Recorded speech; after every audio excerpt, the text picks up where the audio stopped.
Hey, this is Steph here from Wild Patch Homestead, and today we are making fig preserves. This is a spiced fig preserve with gifted figs. So we got about 3.5 kilos of figs given to us, and I didn't want them to go to waste. So I thought I'd just whip them up into something delicious. We added a bit of sugar, some cinnamon, some nutmeg, and popped it all on to boil.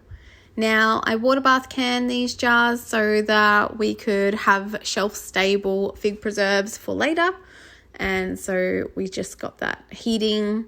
And then I like to cook my preserves until they're really nice and thick.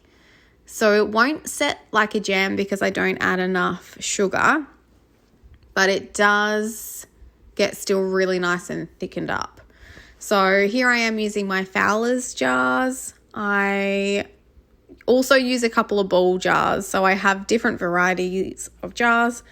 I'm just really struggling to get ball lids at the moment, and I find the Fowler's a bit more easy to get hold of items.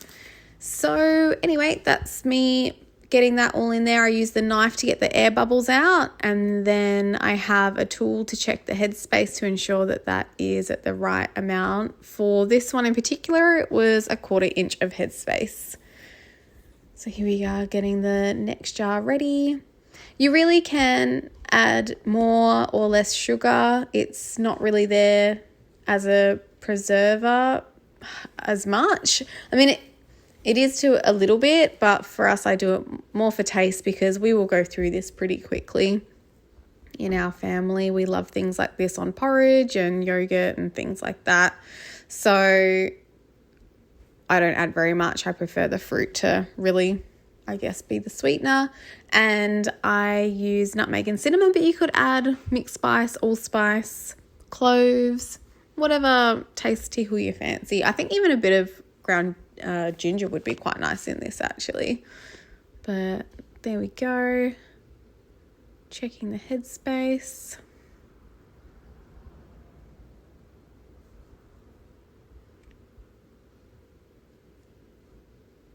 I had a bit of trouble getting the headspace perfect because of the chunks in the preserve, but I think it took me longer on the smaller jars actually. It was quite fiddly to begin with. Gosh, it really was so funny. I kept being like, I should just add a bit more liquid in and going back and forth on it. I'm not normally so fussy, but I was worried about it. So I use a bit of vinegar on my paper towel or a cloth, whatever you have.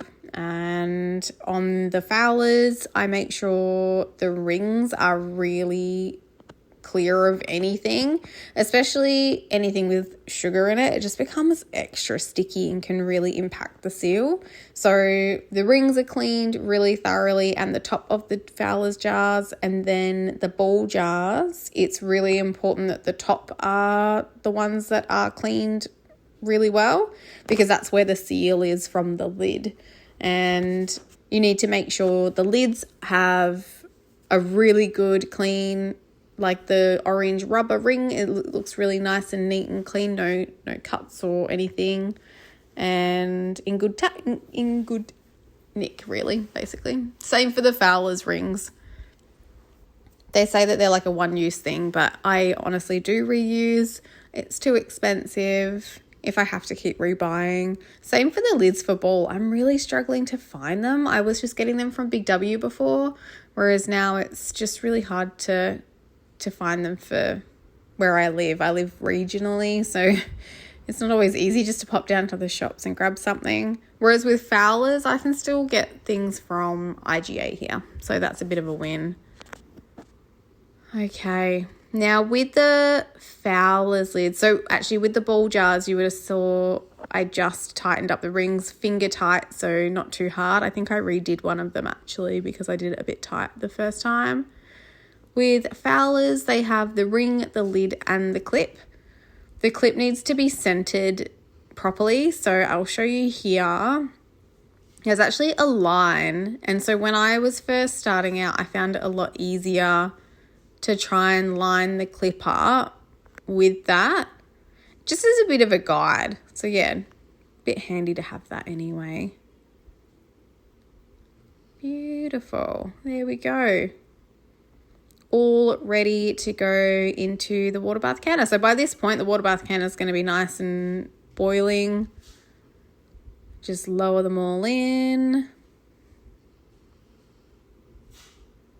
Now, our stove only just went back in the other day. We have redone our floors and I had to play around a little bit. I did notice that the oven may be slightly out of whack. But that's all right. My husband will have a squiz at that and get that fixed up. And then I can't remember how long I water bath canned them before, but any recipe that you have, you'll just start the timer once it comes back up to a rolling boil. So here it's just simmering, but it then gets to a rolling boil and then I start the timer. So I'm just trying it. Now I did try it before I preserved it and put it into the jars, or like jarred it up, but it was a good opportunity to try it again. It was really nice. I'm really happy with it actually. Yeah, really good.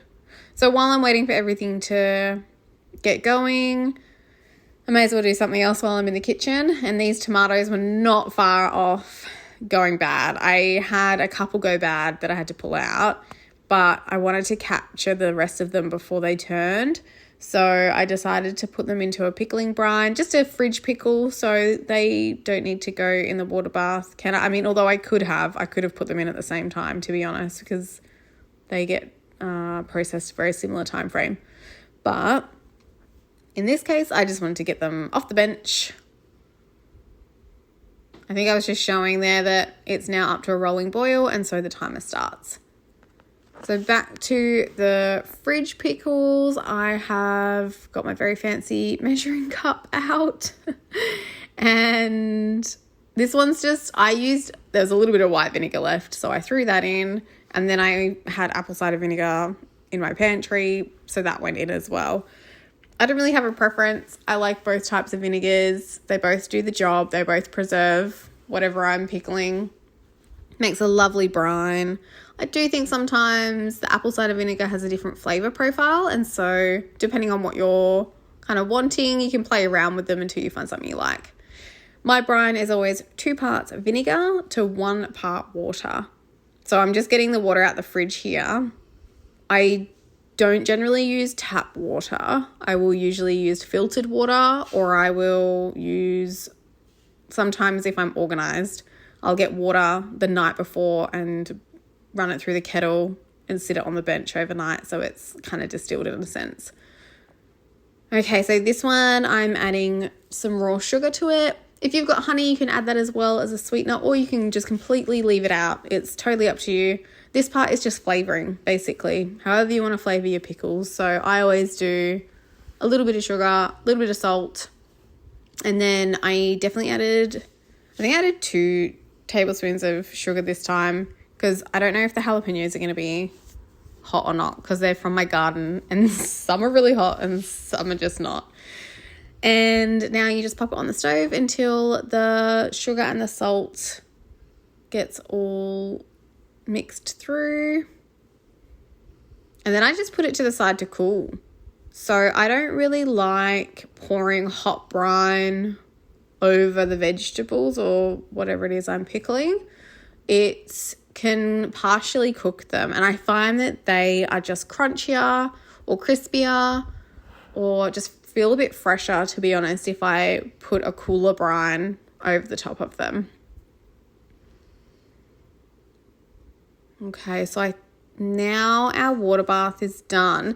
That would have been done earlier, and so what I do is I crack the lid open once it's finished and the time is up, and I let it sit like that for about 5 minutes. And then see here how I've got the lid off? I let it sit like that then for another 5 to 10 minutes.